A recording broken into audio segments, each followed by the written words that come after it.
morning, class. We're going to start with a little review today to see if you can remember what we went over last time. So, as you know, the synapse was discovered by Sherrington. And do any of you remember what a synapse is? Taylor. It is a connection between nerve fibers where one neuron ends and another begins. Good, that's perfect.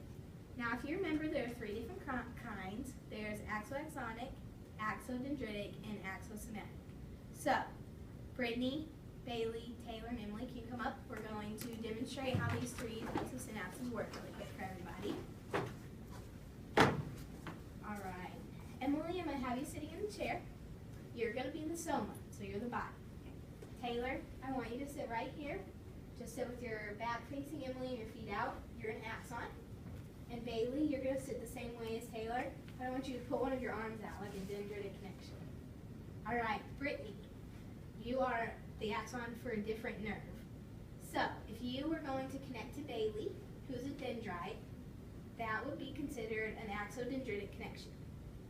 But if you were going to connect to Emily, who is the soma, that would be an axosomatic connection. And if you were going to connect to Taylor, who is another axon, that's going to be an axoaxonic connection. All right, does that help everybody understand? All right, you can go ahead and sit down.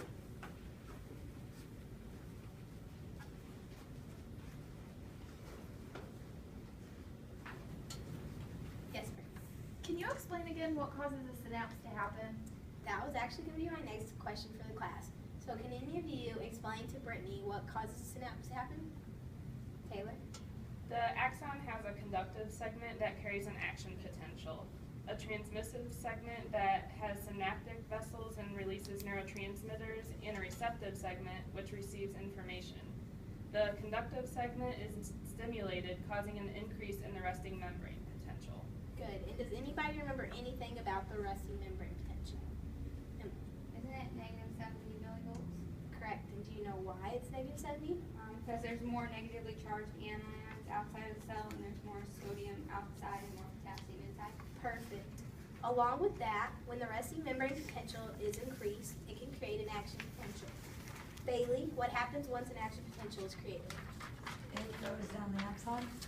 Good. And what causes that to happen? The action potential causes gates to open, which lets sodium in. Yes. And since sodium is positively charged, it causes the cytoplasm to become positively charged as well. The cell needs to be returned to the resting membrane potential, and in order for this to happen, the potassium gates of the cell have to open and allow the potassium to exit. This is called hyperpolarization. So, do you guys think that a neuron with a larger diameter or a smaller diameter is going to have a faster action potential? Emily? Larger. Good. And do you know if myelinated or unmyelinated are going to carry it faster? Myelinated. Good. And why is that? I don't know. Bailey? Because myelinated neurons have something called nodes of Ringvier that allow the action potential to hop from one node to the other. Good. And what is that process called? This Taylor. Saltatory conduction. Good. So once the action potential reaches the axon terminal, it causes depolarization to occur. This opens the voltage-gated sodium channels and causes an influx of sodium into the presynaptic terminal. Does anybody know what happens after this? Brittany? It causes the vessel to move and fuse with the membrane of the terminal. Good. And then what happens? Emily? They release neurotransmitters into the synaptic cleft. Good. Now Taylor, what is the synaptic cleft? The synaptic cleft is a junction between the presynaptic and postsynaptic membrane. Good. And does anybody know what neurotransmitters are going to do when they're released into the synaptic cleft? Bailey? They go across the cleft and bind to the postsynaptic membrane. Yeah. And what does that cause? Emily? It stimulates the postsynaptic membrane and causes an action potential. Correct. And then the whole process is going to start all over again. All right. In order to finish up our review, I have something special for us today. We're going to go into the clinic and observe some patients, and we'll see if you guys can recognize what they have just based on their symptoms. Okay? All right, class. So before we go in today, I'm going to let you know what we're going to see. We're going to see 3 patients. They're going to tell us some of their symptoms and signs. And based on that, I want you to use what you remember from class to try to figure out what their diagnosis is. So just be very respectful and remember that this is a professional setting, okay?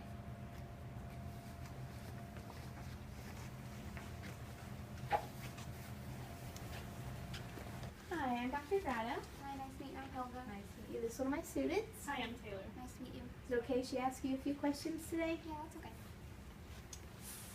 So before you were diagnosed, what symptoms brought you into the doctor?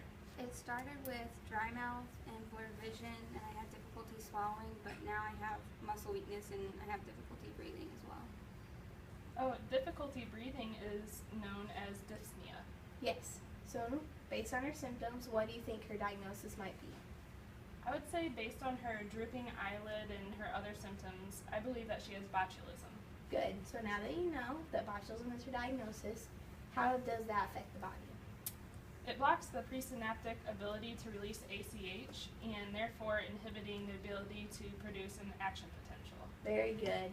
Thank you so much, Helga, for letting us interview today. You're welcome. Hi. Hello. My name is Dr. Grotto. This is one of my students. Is it okay if we ask you a few questions Yeah. today? It's great. Hi, I'm Bailey. How are Hello. you today? I'm good. I'm Bertha.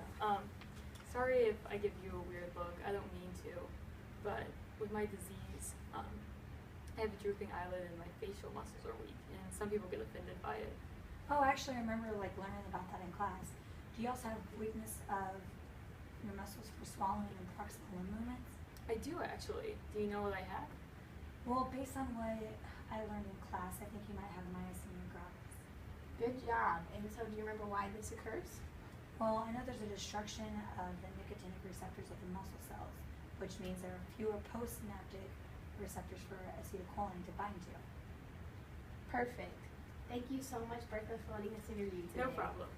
Hi, my name is Dr. Grotto. I'm a physical therapist and I teach at Maryville University. Is it okay for my students ask you a few questions today? Yeah.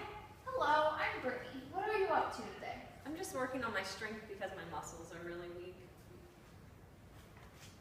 So do you have any other symptoms?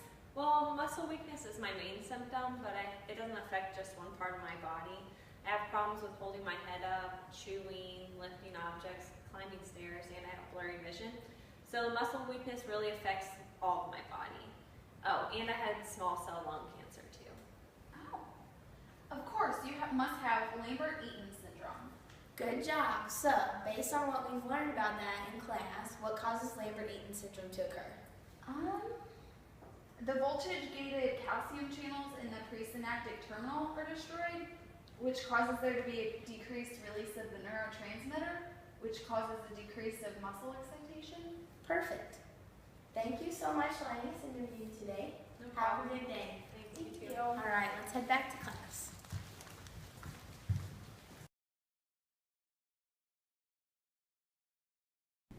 Today was a great review day, guys. You did awesome participating in class and in the clinic. Don't forget to study for the test next class.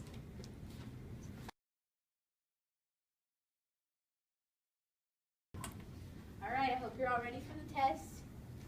But you're going to have to spread out. You can't sit this close together.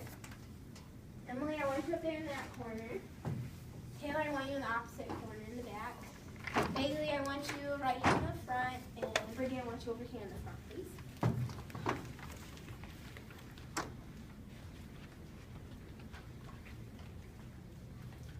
No, Bailey, you need to scoot back around, please.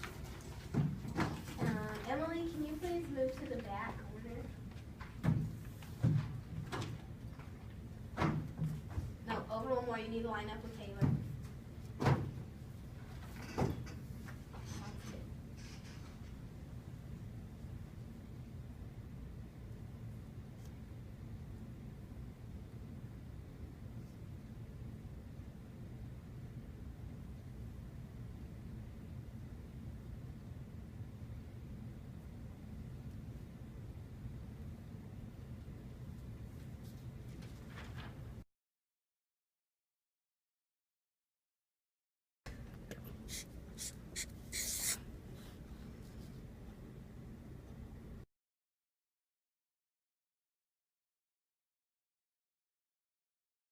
Great job on the test, guys. The class average was 100%. Yes! I thought. Now, I expect this every time.